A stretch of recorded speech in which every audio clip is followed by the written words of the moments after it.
İngilizcenin seviyesi şüphesiz çok önemli ama seviye kadar da şöyle karşılıklı oturduğunuzda karşı tarafın yüreğine dokunmak için onun dilinden konuşmanız lazım. Şurada yaptığınız translate'le olmuyor o iş. Kesinlikle olmaz. Oradaki translate zaten çok böyle duygusuz bir translate. Hani o duyguyu verebilmek, onu hissettirebiliyor olmak gerçekten çok daha değerli. Anlatabiliyor muyum demeden kendini anlatabiliyor olman gerekiyor aslında. Doktorlar, dişçiler bunlar çok fazla tercih ediyor. Çünkü sağlık turizmi geliştikçe aslında Türkiye'de onların da İngilizceye ihtiyacı arttı. O kadar geniş bir yelpazeden bahsediyoruz ki öğrencinin ihtiyacı olan İngilizce de var, profesyonellere yönelik İngilizce de var. 50 yaşın üstündeki öğrenciler için özel programlar da var. İngiltere'ye gittiğimizde sadece Londra'dan ibaret değil. Çok farklı şehirler var. Manchester var, Liverpool var, işte Leeds, Birmingham, Bournemouth, Brighton, Oxford. Hani aklınıza gelebilecek birçok şehirde dil eğitimi almak mümkün.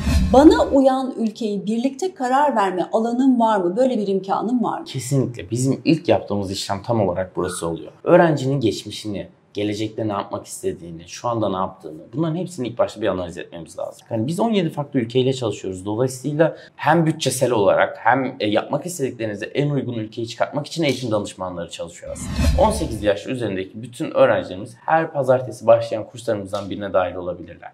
Efendim merhabalar. Çok sevdiğimiz, güvendiğimiz, artık dostumuz olan Lemon Akademi bizimle birlikte.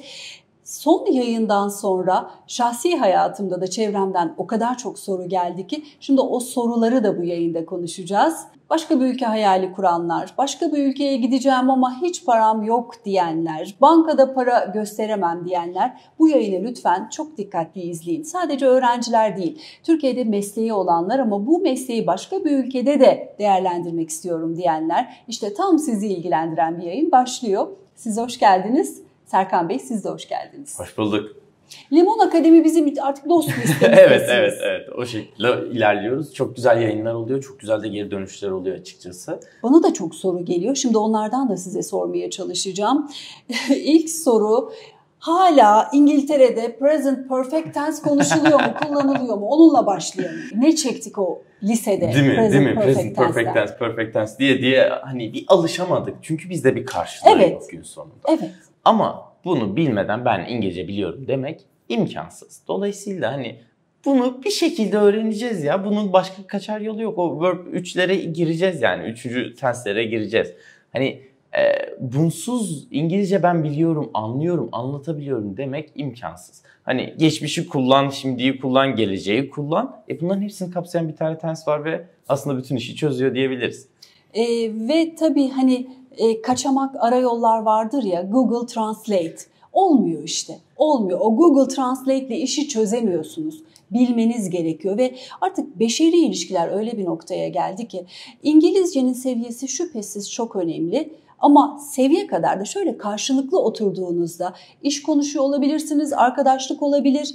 Karşı tarafın yüreğine dokunmak için onun dilinden konuşmanız lazım. Şurada yaptığınız translate'le olmuyor o iş. Kesinlikle Katılıyor olmaz. musunuz? Kesinlikle olmaz. Oradaki translate zaten çok böyle duygusuz bir translate. Hani o duyguyu verebilmek, onu hissettirebiliyor olmak gerçekten çok daha değerli. Hani bu iletişimin altın kuralıdır. O duyguyu vereceksiniz yani. Hani onu vermeden zaten bir iş yapmak mümkün değil. Hani sadece mailleşerek ne kadar iş bağlayabilirsin aslında. Tabii hani o masaya oturacaksın. Oturacaksın, kendini ifade edeceksin. Sana güvenecek karşı taraf. Hani iş bağlamında düşündüğümüzde ama diğer taraftan mesela ilişki bağlamında ya da işte arkadaşlık bağlamında düşündüğümüzde duyguyu vermek zorundasın her zaman için. Hani kendini en iyi şekilde anlatabiliyor muyum demeden kendini anlatabiliyor olman gerekiyor aslında. Ve kaçarı yok. İngilizce konusunda artık mesleğiniz neyse de hangi sosyoekonomik yapıdaysanız da o İngilizce bir engel olarak karşınıza geliyor. Bir de tabii bugün bizim konuşacağımız İngilizce biliyorsunuzdur ama bildiğiniz İngilizceyi başka bir ülkede mesleğinizi yaparak kullanmak istiyorsunuz. Ama bunun yolu nedir? Bulamıyorum diyorsanız işte şimdi bugün bu yolu da sizinle konuşacağız. Önce feedbackleri alalım sizden. Bakın ben de İngilizce deyimler kullanmaya başladım. Artık alışmışlardır bence. Geri bildirimleri alayım çünkü bir sömestr geçirdik ve siz ciddi oranda öğrencimizi, gencimizi götürdünüz. Tekrar da sağ salim ailelerine teslim ettiniz. Onların ailelerine dönüşleri çok önemli. Sizin için de çok önemli. Ne anlattılar giden çocuklarımız? Şimdi biz mesela bu semester'da öğrencilerimizin yanında mümkün olduğunca işte her şehri gezmeye çalıştık İngiltere'de. Ama bunu yapmamız da mümkün değil maalesef. Hani her öğrencimize tek tek gidemiyoruz ama elimizden geldiğince hepsine tek tek gittik. Hani neler yaşadılar, neler yaptılar, bunların hepsini de aslında kayıt altına aldık. Hani bunu YouTube kanalımızdan da izleyebilirler. Oradaki öğrencilerin başına neler gelmiş, hani hepsini bizzat kendileri mi anlatıyor? Kendileri anlatıyor. Harika. Evet. Hani mesela bir öğrencimiz havaalanından geçerken sorguya çekmişler. Yani hani bu zorlukları da aslında söylememiz gerekiyor. Tabii. Hani vize memuruyla konuşurken birazcık zorlanmış ve sorguya çekmişler. Ne yapacağını şaşırmış mesela orada. Hani bu tarz zorluklar da olabiliyor. Biri de diyor ki mesela benim bütün dünyam değişti diyor. Hani herkeste farklı ilerleyen bir süreç. Tamamen deneyim üzerine ilerleyen bir süreç. Hani dolayısıyla hepsinin tek tek geri dönüşü çok değerli. Hepsinde de mutlaka hani şu an izleyiciler de kendilerinden bir parça bulacaklardır eminim ki. Hani o sorguya çekilen öğrenci ben eğitime geldim işte benim belgelerim dediğinde herhalde çıkarmışlar. İlk başta kendini ifade etmek de bizim oryantasyon sürecimize tam şey yapmamış, hani üstünde durmamış. Dolayısıyla hani o belgelerinde eksik varmış galiba yanlış hatırlamıyorsam. O eksiği de tamamladıktan sonrasında zaten sorgudan çıkıyor. Öyle bir problem olmuyor. Ama hani bazen yeni başlayan vize memurları, oradaki vize görevlileri sıkıntı yaratabiliyorlar. Ben bile girerken hani bazen zorlanabiliyorum. Tatil için gittiğiniz ülkede bile oradaki memurun ruh hali bile çok önemli. Geldiğiniz ülkeye bakış açısı bile çok önemli değil mi? Dünyanın neresine giderseniz gidin bununla karşılaşma riskiniz var bu ihtimal. Kesinlikle. O yüzden biz de hani girerken vizede vize oryantasyonu yapıyoruz. Hani kapıdan girerken kapıda nelerle karşılaşabilirsiniz, hangi sorular size gelebilir ve bunlara nasıl cevap vermemiz gerekiyor. Hani ne kadar İngilizce bilirsek bilelim anlaşılmadığı takdirde, tam anlatamadığımız takdirde zorluk yaşayabiliyor öğrenciler. Hani onu engellemek için de bir oryantasyon sürecimiz oluyor. Burası da çok değerli diye düşünüyorum. Orada gelecek olan soruların suflesini de veriyorsunuz siz. Tamam. Yani çünkü hiç bilmeyebilir öğrenci giderken. Tabii ki hiç bilmemesi hiçbir problem değil. Zaten onun için gidiyor. Evet, ona da bir yazılı metinle yardımcı oluyoruz. Hani yazılı metini göstermesi noktasında yardımcı oluyoruz ama hani o süreçleri atlatmaya çalışıyoruz. Ama bu problemleri zaten yaşamamız gerekiyor orada. Tabii. Hani yaşadıkça o İngilizce gelişimini görüyor olacağız. Hani en değerli noktalar da buralar aslında. Hani bu problemlerden ben kaçayım, aman korkarım, şöyle olsun böyle olsun diyorsak zaten hani o gelişimi gösteremiyor olacağız. İngiltere vizeyi çok zor veriyor diyebiliyoruz. İşte özel hayatımızda bunun dışında vize alırken bile çok zorlanıyoruz. Hatta eğer daha önce vizen yoksa İngiltere'den hiç bekleme. Şu arefede vermez deniyor. Vize aşamasında sizin için bu zorluklar geçerli mi? Şimdi böyle bir mit var. Doğru. Hani İngiltere eğer senin ilk vizense vermez. Git bir Schengen al öncesinde ya da başka ülkelere, vizesiz ülkelere gir çık yap denir. Hani bunun elbette ki etkisi olur. Hani daha önceden bir yere gitmek. Ama bunun etkisiz olduğu çok fazla öğrencimiz var. Bizim ilk ülkesi İngiltere olan öğrencilerimiz var. Amerika'dan 2 kere vize reddi, İngiltere'den 1 kere vize reddi almış öğrencimiz. Dil okuluyla beraber İngiltere'ye gelmek istediğinde vizeyi alabildik.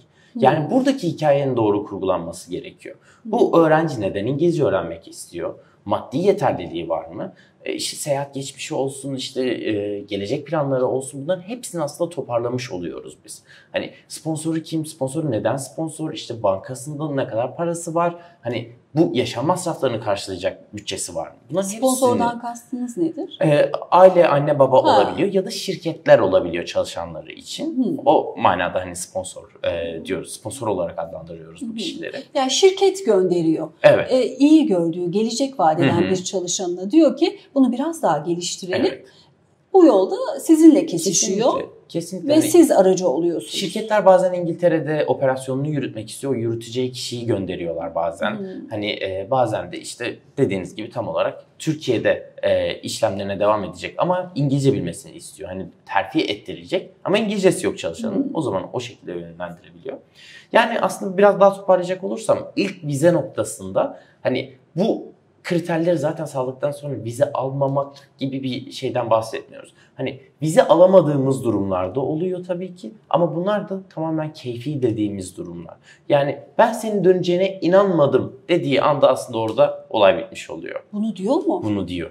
Yani bunlar aslında çok siyasi durumlar. Hani bazı dönemlerde dönemsel olarak hani böyle bir kısma bir açma gibi dönemler oluyor ama hani Diğer ülkelerde daha çok görüyoruz biz bunu. İngiltere daha stabil giden bir ülke. Bunu çocuklarımıza mı diyebiliyor yoksa yetişkinlere mi? Yetişkinlere ağırlıklı olarak döneceğine inanmadım. Hani 18 yaş altında bu problemle çok karşılaşmıyoruz. Çünkü döneceği garanti, ailesi Türkiye'de, işte okulu devam ediyor. Evet, okulu devam ediyor. Her şey burada zaten. Hani 2 haftalığına gitmiş gelmiş, çok belli bir programı var. Her şey düzenlenmiş Junior programının için. Hani o dönecek, onun kaçarı yok.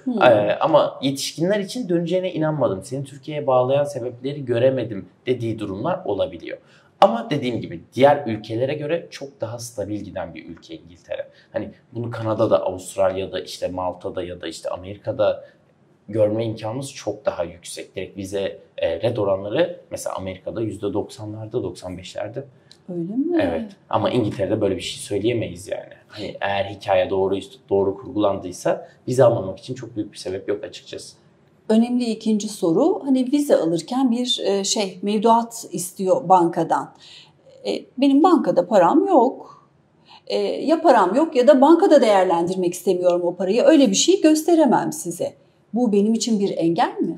Bu bir engel diyebilirim açıkçası. Hani bu alınabilecek bir risk. Ama İngiltere'de hani bankada hesabınızda, vadesiz hesabınızda para tutmanızı isteyen bir ülke. Yani son 3 aylık hesap dökümünü gösteriyor olmamız yeterli oluyor açıkçası. Orada bir hesap hareketi istiyor. Evet, hesap hareketi isteyen bir ülke. İstemeyen ülkeler de var tabii ki. Hani o tarz işte mesela Dubai'de bu hesap hareketliliğini istemiyor.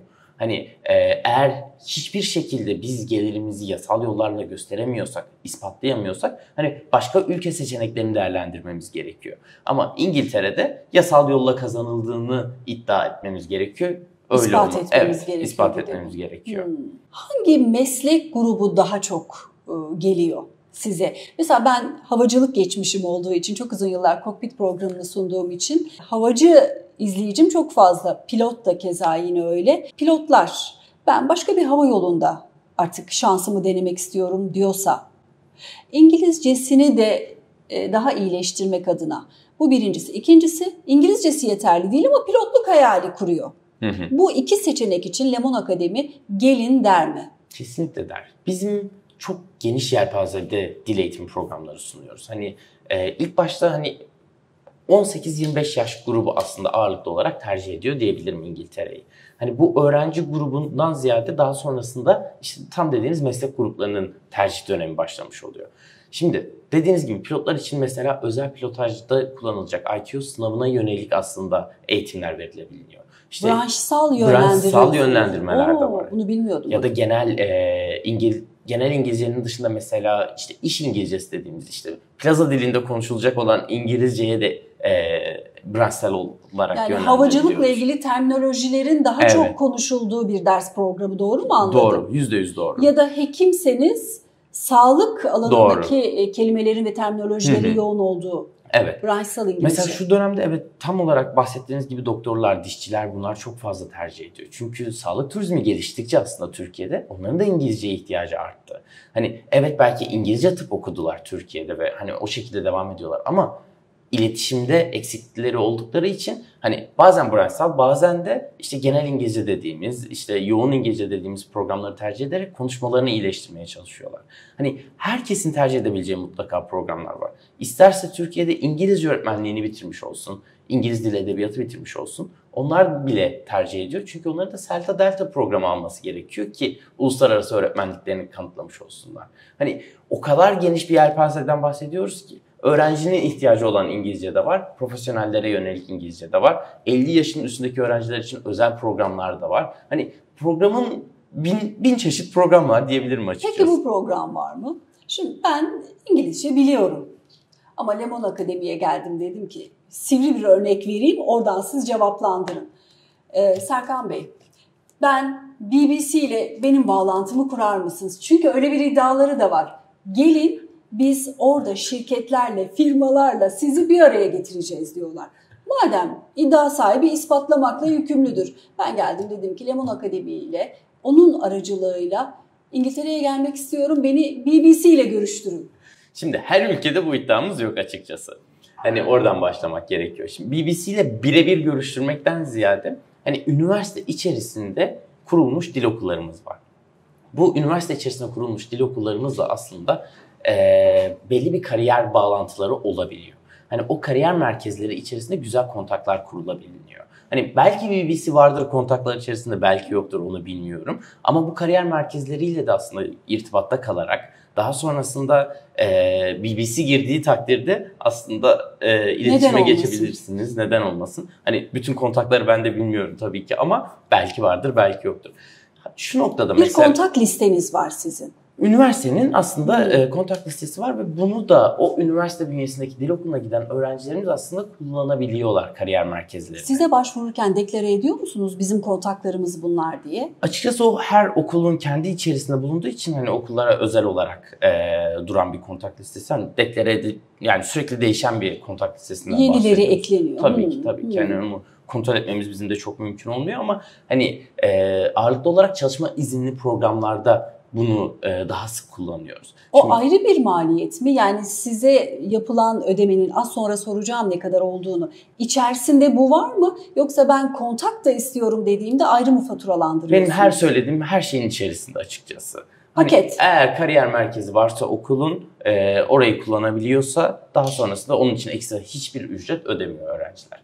Yani bu kariyer merkezlerinin ağırlıklı olarak çalışma izinli olan programlarda kullanıyoruz. Bu da Work and Study diye adlandırdığımız program olmuş oluyor. Hani bu İngiltere'de yok ama mesela arka bahçesi İrlanda'da var.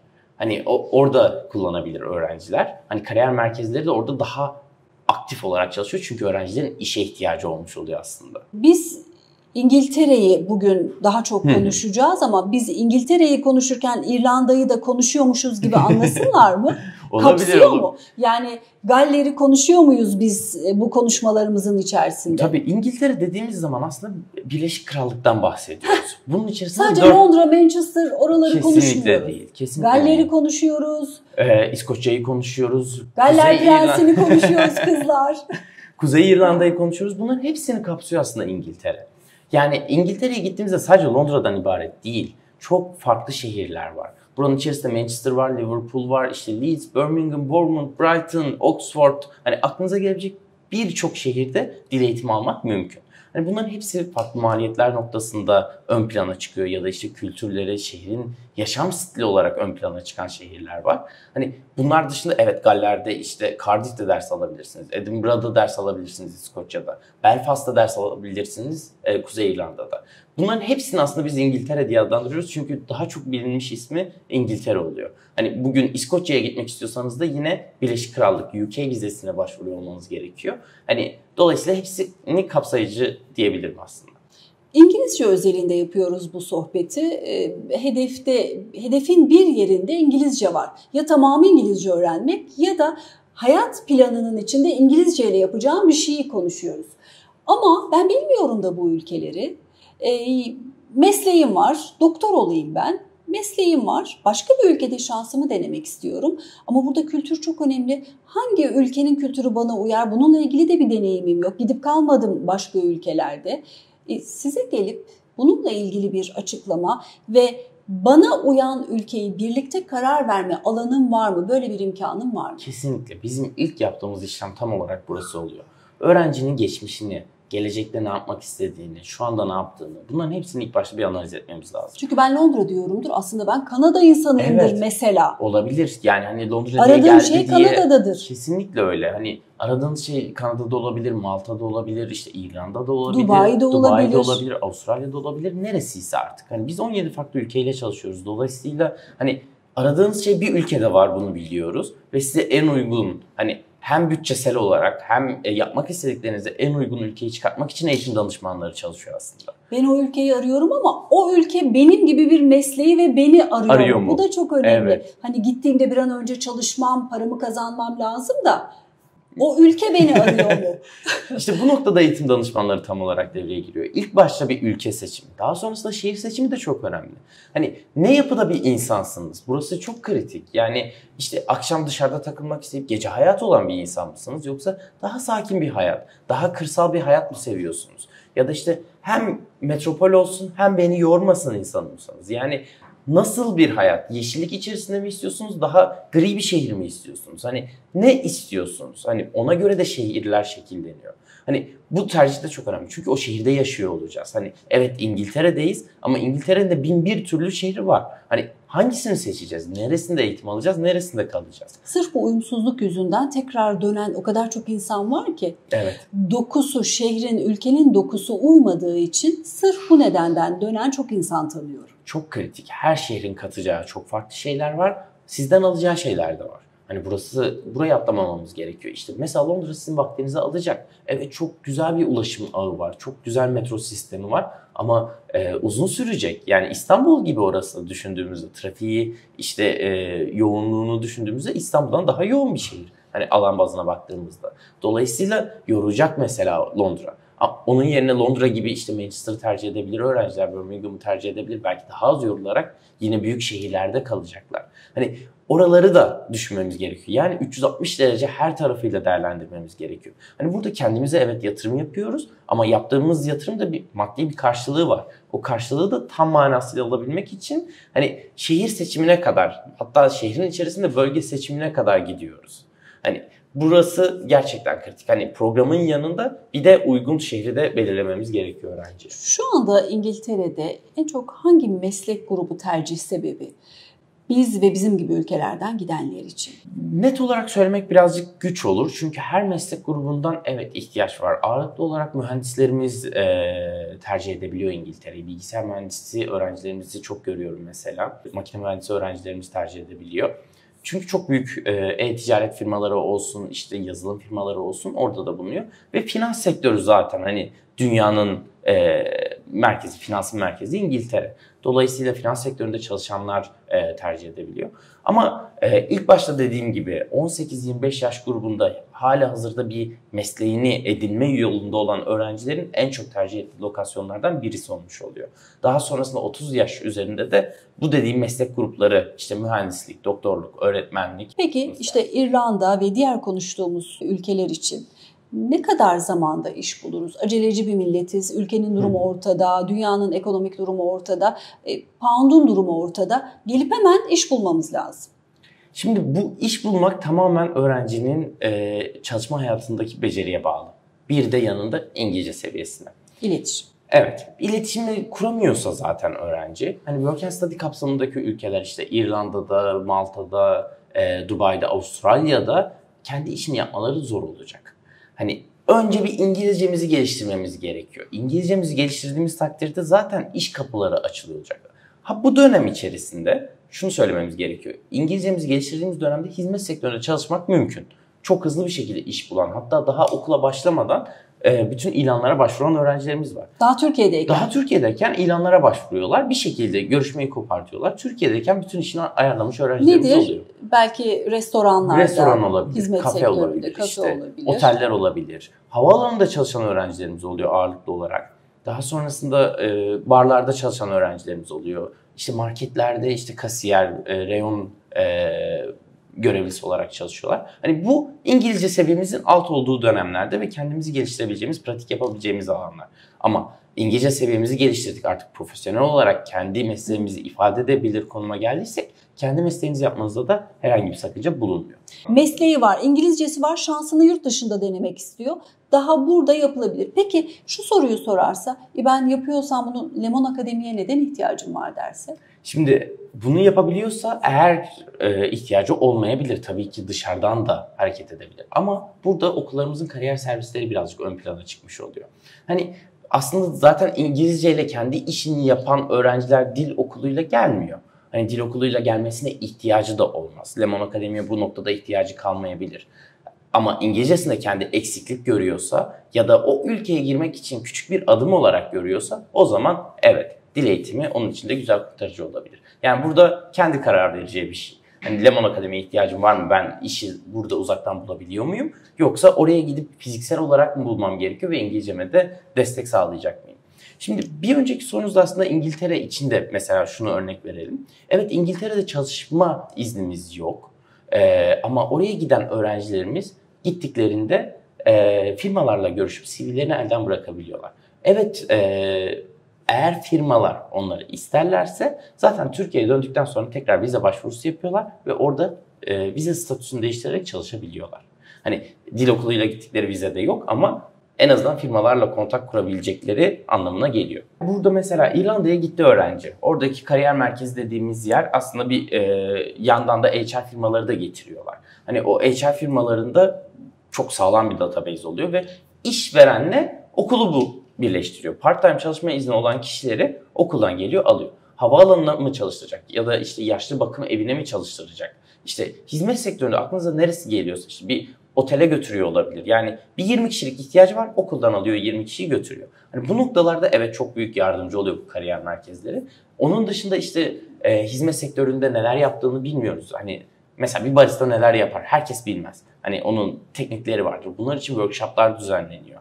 Daha sonrasında işte housekeeper nasıl olunur, işte nasıl komilik yapılır, küçük küçük workshoplar yapılarak aslında oralara da ısıtılıyor öğrenciler. Hızlı iş bulabilmeleri adına. En önemli şey artık tüm dünyada güvenlik. Kalacak yerle ilgili de çözüm geliştiriyor musunuz? Tabii ki. Yani yetişkinlerde. Özellikle 30-35 yaşında ama hani nerede kalacak? Şimdi herkesin zaten ilk başta gittiğinde nerede kalacağım soru işareti var. Ve buna çözüm olmak için de zaten hani okulların kendi anlaştığı aileler olabiliyor. O ailelerin yanında işte aile yanı paylaşımı olabilir. Ya da yurtlar var İngiltere'de. Yurt da güzel bir seçenek olabilir öğrenciler için. Herhangi bir üniversite yurdu olarak düşünebiliriz ama Türkiye'deki özel yurtlar olarak düşünmemiz gerekiyor burayı da. Hani KYK yurdu gibi düşünmememiz gerekiyor. Yani paylaşımlı odalarda değil, daha çok işte tek kişilik kendi banyosu içerisinde olan odalar oluyor. Aile yanını biz daha çok öneriyoruz öğrencilerimize. Çünkü orada kültür paylaşımı ve maddi noktada gerçekten ön plana çıkıyor. Yetişkinler için de mi bunu öneriyorsunuz? Evet. Orada herhangi bir ailenin odasını kiralıyor öğrenciler ve orada kahvaltıda dahil oluyor ağırlıklı olarak. İsterse akşam yemeğini de dahil edebiliyor mesela. Aileyle beraber sürekli olarak bir muhabbet içerisine girecek öğrenci. Ve o muhabbet onun İngilizcesini geliştirecek. Artı maddiyat olarak yurtların neredeyse yarı fiyatı. Dolayısıyla bu noktada aile yanı gerçekten güzel bir seçenek oluyor. Bunun da tamamı zaten hem okullar hem de İçişleri Bakanlığı tarafından İngiltere'de denetlenen aileler olmuş oluyor. Tamam. Güvenlik noktasında da gerçekten hiçbir aksaklık, eksiklik olmamış olacak. Aileler belli bir standartta oluyor mu? Yani şimdi ben gideyim oraya, bir aile yanı, ailenin temizlik anlayışına takılırım, mutfağına, çekmecelerine bakarım. Bunlarla ilgili de bir standart var mı? Şöyle söyleyebilirim, dünya standartı var diyebilirim. Belki Türkiye standartı dünya standartının üstünde kalabilir. Hani bazen öğrencilerimiz evet öyle temizlik noktasında küçük takıntıları olabiliyor. Küçük dediğim mesela biz ayakkabıyla girmeyiz evimize mesela. Evet, ama orada giriliyor mesela. Girilen evler var, girilmeyen evler var. O ailenin kültürü nasılsa o şekilde ilerliyor. Hani evet bir standart var. Dünya standartında o standartı korumak zorunda ama siz mutlu olmadığınız takdirde zaten aile yanı değişiyor. Hani siz temizliği beğenmediniz, işte odayı çok küçük ve yaşanılabilir bulmadınız, herhangi bir sıkıntı yaşadığınız aileye dair. O zaman zaten okula giderek direkt olarak değişim sağlanıyor. Hani o gün içerisinde, bir gün sonrasında ya da en yakın sürede diyebilirim. Bu da tabii o ailenin puanına yansıyor. Kesinlikle bir sonraki önerilmiyor aslında o aile. Hani o aile aslında o network içerisinden çıkartılıyor, raporlanıyor. Bunların hepsi hani raporlanarak bildiriliyor. Dolayısıyla o aile artık bu network'te yok, bir daha da önerilmeyecek. O da ona göre dikkat ediyor. Çeki düzen veriyor kendine tabii.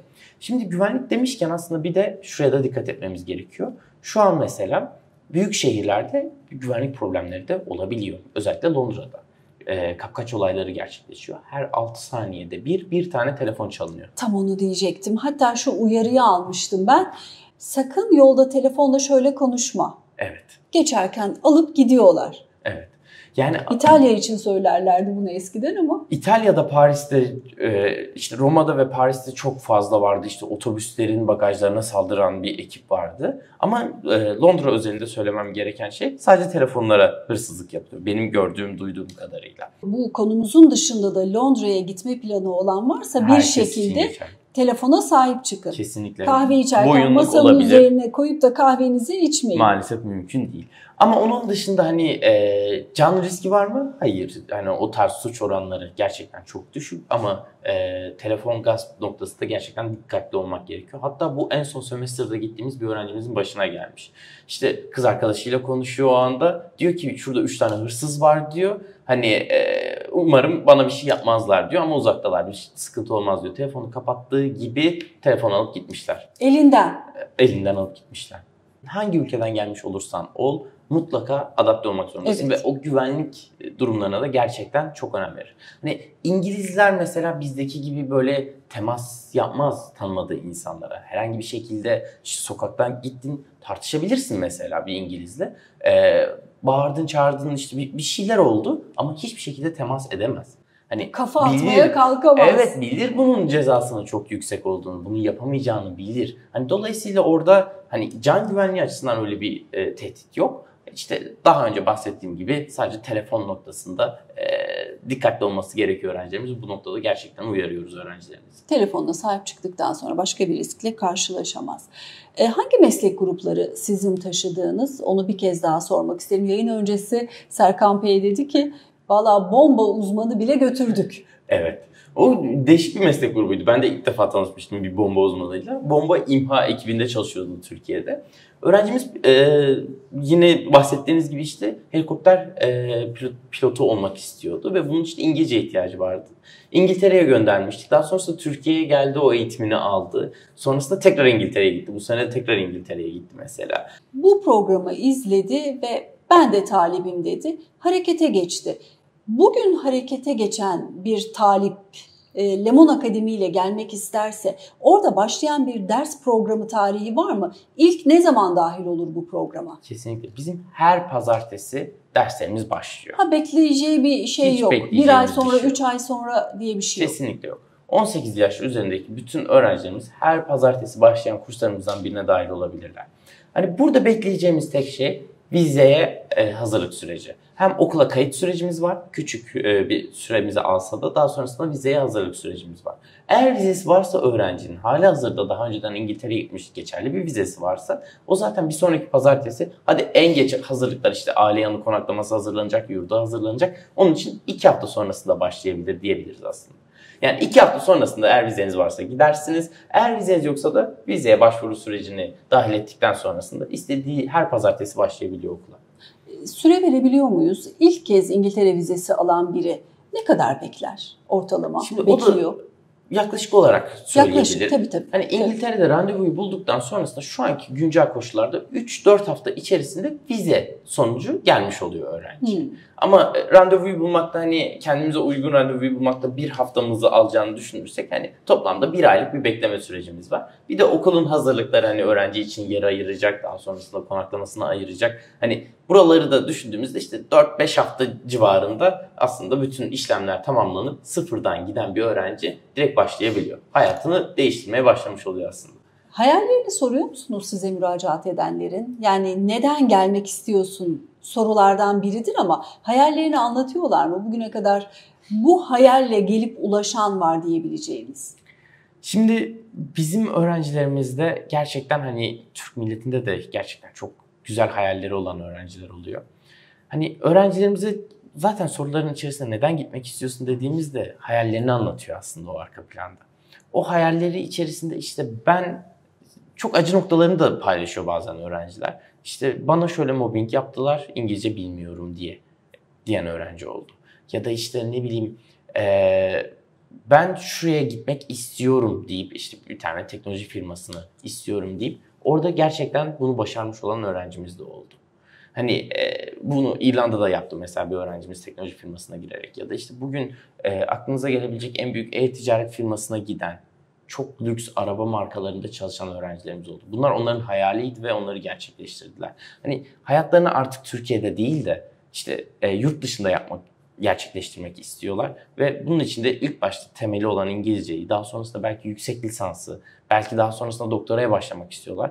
Bunların hepsini aslında o hayallerini tek tek bize zaten söylüyorlar. Neden gitmek istiyorsunuz sorusunun içerisine o hayaller girmiş oluyor. Bunları paylaştıklarında da biz de zaten o hayali dönük olarak işte bir strateji belirleyip ona göre ilerleme sağlıyoruz. Mesela şirkette çok başarılı, gelecek vaat ediyor ama dil bilmiyor. Bir diğeri daha az yetenekli ama dil biliyor. O zaman işi dil bilen almış oluyor aslında. Evet, daha az yetenekli olmasına rağmen. Kesinlikle öyle. Yani çünkü oradaki iletişimi kurabilen kişi aslında bütün işi üstlenmiş oluyor. Hani yeteneğinizden ziyade bu da bir yetenek aslında. Hani sadece işi yapıyor olmak değil. Hani bunu da biliyor olmanız gerekiyor ki o işi aslında global perspektifte yapabilelim. Hani buralar çok kritik. O patronla aranız iyi olabilir işte ama çalışma arkadaşlarınız arasında dil bilmediğiniz dedikodusu da olabiliyor. Yani hani bunlar insanları bazen gocundurabiliyor, bazen devam edebiliyorlar. Ama bunu aşmanın yöntemleri var ve bunun için de kendimize yatırım yapıyor olmamız gerekiyor. Mesela böyle bir çalışan şirket aracılığıyla size geldi ya da şahsi olarak ben işten ayrılıyorum, gelip şu İngilizcemi halledip tekrar döneceğim, kaldığım yerden öyle bir başlayacağım ki diyen bu işi ne kadar zamanda çözer? Şimdi bunda geldiği seviyeyle de çok alakalı tabii ki. Hani eğer sıfırdan geldi öğrenci ve gerçekten iş dünyasında devam etmek istiyorum ve profesyonel olarak konuşuyorum dediği takdirde 6 ay içerisinde çözme ihtimali var. Ama burada da kendi eforu çok önemli olmuş olacak. Belki daha farklı bir iş bulacak. Çünkü orada network en önemli şey. Birlikte eğitim gördüğü insanlar da dünyanın çeşitli yerlerinden gelen mesleği olan insanlar değil mi? Doğru, doğru. Ve orada network evet. Günümüzde bence en önemli şey. En network. kritik şey. Türkçesi nedir network'ün? Ağ diyebiliriz herhalde. Bir iletişim ağı mı diyelim, ağ diyelim. Herhalde sadece yani ağdır. Rehber. Evet. Rehberi. Ajandanızda kaç kişiyi tanıyorsunuz? Kesinlikle. Ve hangi seviyede ilişkiniz var? O da güçleniyor bu vesileyle değil Bunun mi? Bunun için de mesela network yapabilecekleri özel sınıflar olmuş oluyor aslında bizde. 30 yaş üzeri gruplarımız için özel sınıflarımız var. Ve burada da tam olarak... Network'ü taahhüt ediyor musunuz? Gelin burada network'ünüzü geliştirin. Çünkü zaten 30 yaşın üzerinde ve beyaz yakalı insanların geldiği bir programdan bahsediyoruz. Burada mesela bir makine mühendisi olabilir, tekstil mühendisi olabilir, bilgisayar mühendisi olabilir, doktor olabilir, avukat olabilir ve dünyanın tam olarak dediğiniz gibi dört bir yanından. Biri Japonya'dan gelmiş olacak, biri Brezilya'dan, biri Arabistan'dan gelmiş olacak, biri İsviçre'den. Artık hani nereden geldiyse o insan bu 30 yaşının üzerinde çalışma hayatında profesyonel bir insan olmuş olacak. Dolayısıyla oradaki network de çok kritik olmuş olacak. Hani o network'te gerçekten güzel bağlar kurulabilir. Biliyorum ben mesela bilgisayar mühendisi bir öğrencimiz vardı. Daha sonrasında oradaki network'ü üzerinden başka bir iş aldı. Hani oradaki network'ün de bilgisayar mühendisine ihtiyacı vardı. Türkiye'ye döndü mesela o öğrencimiz. Türkiye'ye döndükten sonrasında oradaki firmayla çalışmaya başlamış. Yani işi kapatmış aslında oradaki arkadaşlarıyla beraber. Ben yapamadım, döneceğim diyen oluyor mu ve bunu diyene ne diyorsunuz? Olmaz olur mu? Gerçekten hani Türkiye özlemi... Sizin bu dürüstlüğünüze hayran gerçekten. Hani bambaşka bir cevap da verebilirsiniz. Hayır hiç olmuyor da diyebilirsiniz. Telefon örneğini az önce hiç anlatmayabilirdiniz. Sadece güllük gülistanlık bir resim çizebilirdiniz. Ama işte bu tür sahte oyunlar sürdürülebilir olmayı ve kurumsallaşmayı uzun vadede bölen şeyler. Açık açık her şeyi söylüyorsunuz. Yani her tarafını söylememiz gerekiyor. Yani biz burayı sadece işte İngiltere'ye olsun, diğer ülkelere olsun bunları sadece Google üzerinden bakıp da ya da işte haritalardan bakıp öğrenmedik aslında. Biz buraları yaşayarak öğrendik ve hani bütün öğrencilerimizin de hayatına bir şekilde dokunuyoruz. Bir şekilde geleceklerini şekillendiriyoruz ve hani bunları yaparken de doğru dürüst yapmamız gerekiyor. Hani eğer bir risk varsa Londra'da eğitim alırken telefonunu dikkat etmen gerekiyorsa ona dikkat edeceksin. Eğer yağmur çok yağıyorsa onu söylemiyorsak orada bir sıkıntı vardır. Ya da işte kültür şokundan bahsetmiyorsak burada bir sıkıntı vardır. Bunları her türlü söylüyor olmamız lazım ki herkes de her şeyi bilerek gelsin. Yani bilmediği şeyle karşılaşmasın. Bizim zaten bu yola çıkışımızdaki en büyük nokta buydu. Bilmediğimiz şeylerle karşılaştık biz bu yurt dışı eğitimlere katılırken. Ve buradaki hikayeyi değiştirmek istedik. Bilinmeyen şey kalmasın, herkes bilerek gitsin istiyoruz ve siz ulaşılabilir hale gelsin İngilizce istiyoruz. eğitimi almaya gittiniz mi? Evet, ben İrlanda'da dil eğitimine gitmiştim. Ne yaşadınız? Yani ilk Amerika deneyiminde ben bunun problemini yaşamıştım. Amerika'ya gittiğimde mesela ben gideceğim yerin konaklama adresini bilmiyordum. Uçaktan indikten sonra öğrendim ben nereye gideceğimi. Hani çok Kaç yaşındaydınız? 19 yaşındaydım. 19 yaşındayken Amerika'ya gittim. Daha sonrasında işte uçaktan indim. Ben nereye gideceğimi bilmiyorum. Baktım oradaki başka Türkler de var. Onlar bir yere gidiyor. Onlarla beraber gittim. O şekilde gittiğim bir program olmuştu. Yani bu benim için çok büyük bir danışman eksikliğiydi aslında. Hani bunlarla yüzleşiyoruz. İşte İrlanda'da gittiğim ev bana taahhüt edilen evle aynı değildi mesela. Az önce konuştuğumuz konu. Evet, yani hani çok daha güzel bir şey taahhüt edilmişti. İşte detayları verilmemişti. Daha sonrasında gidip karşılaştığım çok farklı şeyler olabiliyor. İşte ne bileyim, sürekli olarak bu tarz aksaklıklar olabiliyor. Eğer sadece Google üzerinden o ülkeyi bilen bir danışmanla çalıştığınızda bu tarz aksaklıklar olabiliyor. Ama bunu biz hem erişilebilir hale getirmeye çalışıyoruz hem de en doğru şekilde bilgilendirmeye çalışıyoruz öğrencileri. Hoca boşuna demiyor bana damdan düşeni getir diye. Siz de damdan düşen olarak bu işe soyundunuz. Şimdi anladım. Evet. Yani bizim geçmişimiz tam olarak bu şekilde. Hani biz sürekli olarak işte üniversite yıllarımızda, lise yılımızda, daha sonrasında çalışma hayatımızda İngiltere'de bulunduk ve hani orayı yaşayarak öğrendik. Hani direkt olarak hepimiz tam o ekolü seviyoruz açıkçası. İngiltere'nin eğitim ekolünü seviyoruz ve hani orada yaşadıklarımız acı tecrübeleri de aslında sürekli olarak süreçlerimize ekledik ve bu sayede daha doğru bilgilendirmeyi gerçekleştirebiliyoruz diyebilirim. Lemon Akademi ile yola çıktığınızda kalacağınız ev, gittiğinizde sizi kimin karşılayacağı, daha havalimanında uçaktan indiniz, sizi kimin karşılayacağı, onun eşliğinde konaklayacağınız yere hareket edişiniz.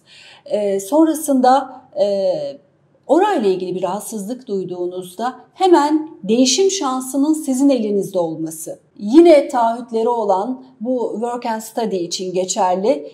İş bulmanız adına o network'ün belli aralıklarla yapılan toplantılarla sizi işverenlerle buluşturması. Doğru sıralıyorum değil mi? Hepsi doğru, %100 doğru. Bunların hepsi zaten form doldururken taahhüt listesinde olan ve bir de daha önce gidenleri mutlaka izleyin. Kesinlikle. Mümkünse onlarla irtibata geçin. Evet, burada konuşuluyor, Serkan Bey belli iddialarda bulunuyor ama mutlaka bakın doğru mu söylüyor, izninizle söylüyorum. Tabii ki, tabii ki. Mutlaka araştırın. Yani biz de bu noktada özellikle öğrencilerimizin isimlerini açık bir şekilde mesela kendi Instagram hesabımıza da etiketli bir şekilde bırakıyoruz. Evet. Hani ya da YouTube hesabımızda öğrencilerimizin hepsinin deneyimleri var. Uzun uzun videolarını çekiyoruz ve hepsi farklı şeyler yaşamış.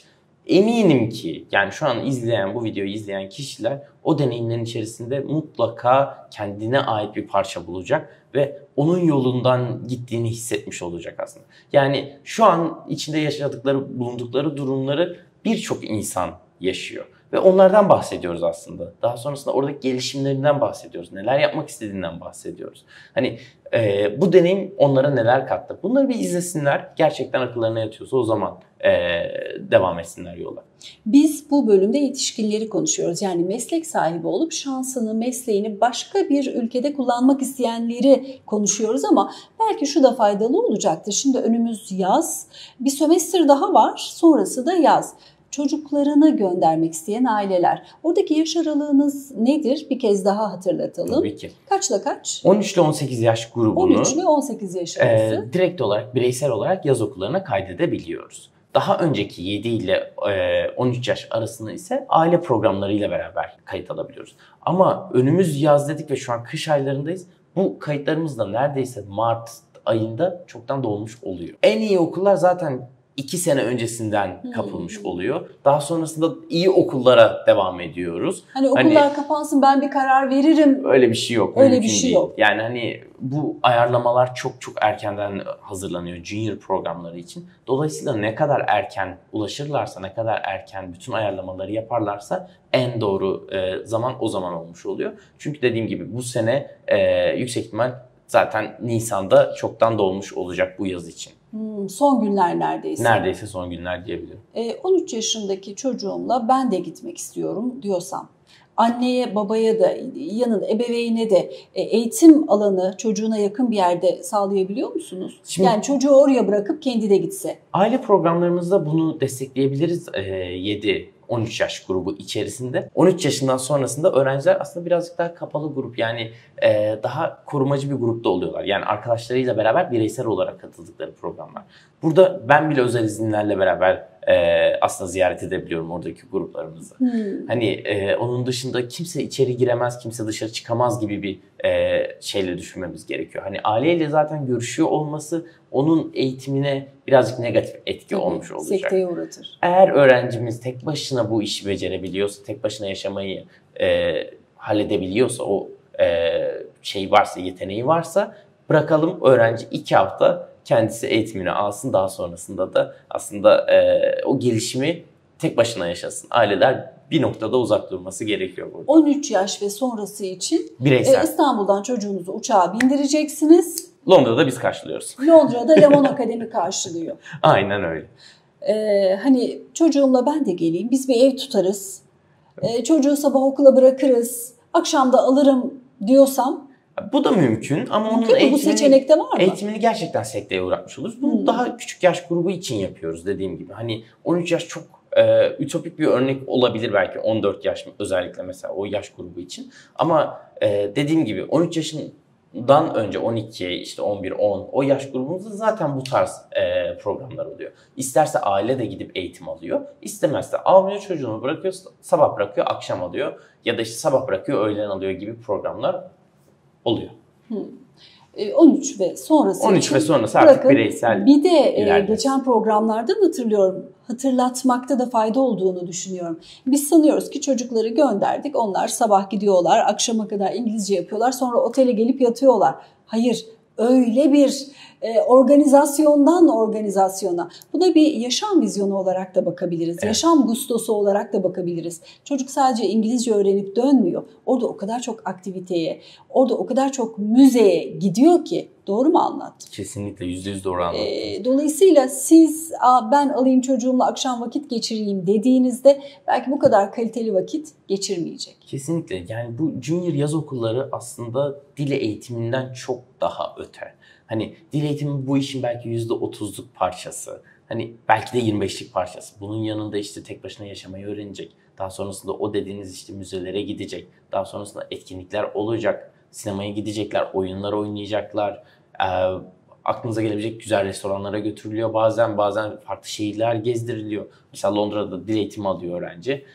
Oxford'a gezdiriyorlar, Cambridge'e götürüyorlar. Hani farklı şehirleri gezecek, farklı deneyimler elde edecek. Yani buradaki olay oradaki sadece 2 haftalık dil eğitimi değil. Kesinlikle oradaki vizyon genişlemesi önemli olmuş oluyor. Çok önemli ama. O kadar önemli ki. Çocuklarımız için çok çok değerli bu program. Oxford, Cambridge dediniz. Akademisyenler var mı size başvuran? Akademisyenler olabiliyor. Daha çok hani Oxford, Cambridge özelinde değil de hani akademisyenlerde de yine çok büyük üniversitelerde olmayınca akademisyenin birazcık dil problemi olabiliyor. Hani kağıt üzerinde dilleri olmuş olabiliyor ve ders anlatırken de zorlanabiliyor. Dolayısıyla gelen akademisyen öğrencilerimiz de oluyor. Az önce söylediğiniz aktiviteler verilen başta ödenen ödemeye dahil mi yoksa çocuğun cebine harçlık mı koymalıyız? Yani junior programlarında her şey içine dahil olarak ilerliyor. Yemek, hani yemek içinde, müzeler, ulaşım içinde, hepsi var. Her şey içerisinde. Daha önceden Türkiye'den zaten hepsi ayarlanıp gitmiş oluyor. Yerler belli. Hangi gün hangi saatte nereye gidecekler? Kesinlikle. Her şey milimetrik bir şekilde belirli. Sadece burada engel olabilecek şey hava koşulları olabiliyor. Bazen hani işte İngiltere'nin bir anda yağmur yağdırası gelebiliyor ve hani o gün açık hava aktivitesi varsa onun yerine farklı bir aktiviteyle değiştiriliyor. Yani o kadar minimal bir değişiklikten bahsediyoruz. Ama onun dışında her şey çok önceden belli. Hani öğrencinin cebine evet harçlık koyabiliriz. Bu da zaten magnet alsın diye, işte hoodie alsın diye, hani hediyelik eşya değil size getirsin diye harçlık koymanız gerekiyor. Yetişkin için aynını söyleyebilir misiniz? Yetişkin için o şekilde değil. Yetişkinlerde ilk başta aldığı program dil eğitiminin programını kapsıyor. Daha sonrasında ilk baştaki o ayarlanan konaklamanın ücretini karşılıyor. Onun dışında herhangi bir ücretlendirme yapılmıyor. Herhangi bir ücret dahil olmuyor genelde. Sosyal hayattaki içeceği kahve, yiyeceği yemekti. Gideceği pub'tı, artık ona kalmış. Oradaki bütçeyi ayarlamak da onlara kalıyor aslında. Oradaki maliyetler tamamen onların istediği düzende ayarlanıyor. Yani mesela bir öğrenci evde yemek yapabiliyor. Bir öğrenci her gün dışarıda yiyebiliyor. Dolayısıyla oradaki yaşam maliyeti de çok değişken oluyor. Mesela bir yemeği 20 pound'a yiyen öğrencimiz de var, 6 pound'a yiyen öğrencimiz de var. Tabii. Hani dolayısıyla orada tam bir maliyet vermek mümkün olmuyor ama evde yapılmasının mesela maliyetini verecek olursam haftalık olarak öğrencilerimiz 50 pound civarında bir ücret ödüyorlar market alışverişine. Kaç TL? 50 pound şu anda işte 2200 lira falandır haftalık bir kişilik bir öğrencinin maliyeti olmuş oluyor markette. Yani ayda 8.000 liraya aslında karnını doyurabiliyor ve bu da hani Türkiye'deki 8.000 liraya doyurduğumuzda eşdeğer olmuyor. Hani proteinini de alıyor, işte karbonhidratını da alıyor ve istediği besinleri almış oluyor aslında. Peki bir yetişkin mesleği olan ve mesleğini dışarıda değerlendirmek isteyen size geldiğinde ne kadar bir rakamı gözden çıkarmalı? Şimdi burası tamamen gitmek istediği şehir, katılmak istediği program, konaklamada tercih ettiği şeylere göre değişiklik gösteriyor. Kısa dönem aldıklarında maliyetler çok daha yüksek oluyor. Uzun dönem aldıklarında daha düşük maliyetlere katlanıyorlar. Neden? Çünkü uzun dönem aldıklarında okul da zaten hani kendini ona göre organize etmek istiyor. Konaklama da kendini ona göre organize etmek istiyor. Kısalar daha pahalıya geliyor. Kısalar her zaman pahalıdır. Daha uzun, daha büyük bir ders aldıklarında daha uzun olacak. Kısa ne kadar, uzun ne kadar? Şimdi kısanın mesela bir ay her şey dahil olarak baktığımızda yaklaşık 2.000 pound civarında bir bütçe ayırmamız gerekiyor bir ay içerisinde. Ama mesela 6 aya çıktığımızda bu 4.000 pound, 4.500 pound'a gelmiş oluyor aslında. Hani buradaki okul ve konaklama mı bu? Bu taraf eğitimi söyledim. Bir aylık konaklama da genellikle dahil ediliyor. 4.500 işte okuluna göre 5.000 olabilir. Hani orası tamamen değişiyor. Yani kesinlikle bir ayı mesela 2 aya uzatırken direkt 2 ile çarpmıyoruz. Bir ayı 6 aya uzatırken kesinlikle 6 ile çarpmıyoruz. Orada çok daha güzel indirimler yakalayabiliyor öğrenciler. O yüzden uzun dönemli eğitimler çok daha avantajlı oluyor. Arayıp konuşsunlar. Kesinlikle. Her gün değişiyor bu fiyatlar. Her gün değişebiliyor. Okullar kontenjanlarına göre değişiklik gösterebiliyor fiyatları. Dolayısıyla anlık bir kontrol gerekiyor birazcık. Bu bilgileri hem fiyat bilgilerini ya da gideceği yerle ilgili ön bilgi almayı telefonla yapabilirler mi sizinle gelmeden? Hiç gelmelerine gerek yok. Hani ofislere gelmeden bütün işlemlerini direkt telefon üzerinden hepsini halledebiliyoruz. Hani sadece sitemizde bulunan telefon numarasını arayarak hani bize her zaman ulaşabilirler.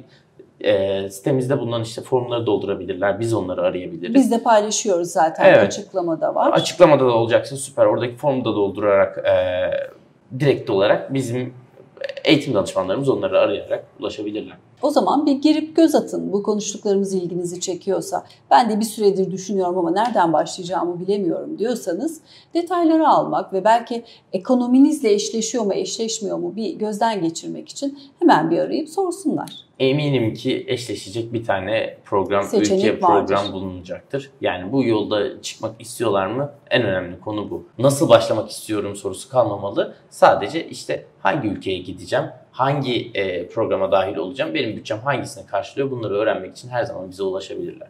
Biz bugün İngiltere'yi konuştuk ama Dubai var, Kanada var, Amerika var. Başka? Avustralya var. Avustralya var. Biz bugün Fransa, sadece... Almanya, İspanya yani aklınıza gelebilecek bütün ülkeler dil eğitimi alabileceğiniz farklı dillerde yani hep İngilizce konuşuyoruz ama farklı dillerde de eğitimler mümkün. Japonca mümkün, Çince mümkün, Korece mümkün, Fransızca, Almanca mümkün. Yani seçenek çok o yüzden gelip konuşmak gerekiyor. Bunların hepsi için aracı olabiliyorsunuz. Evet.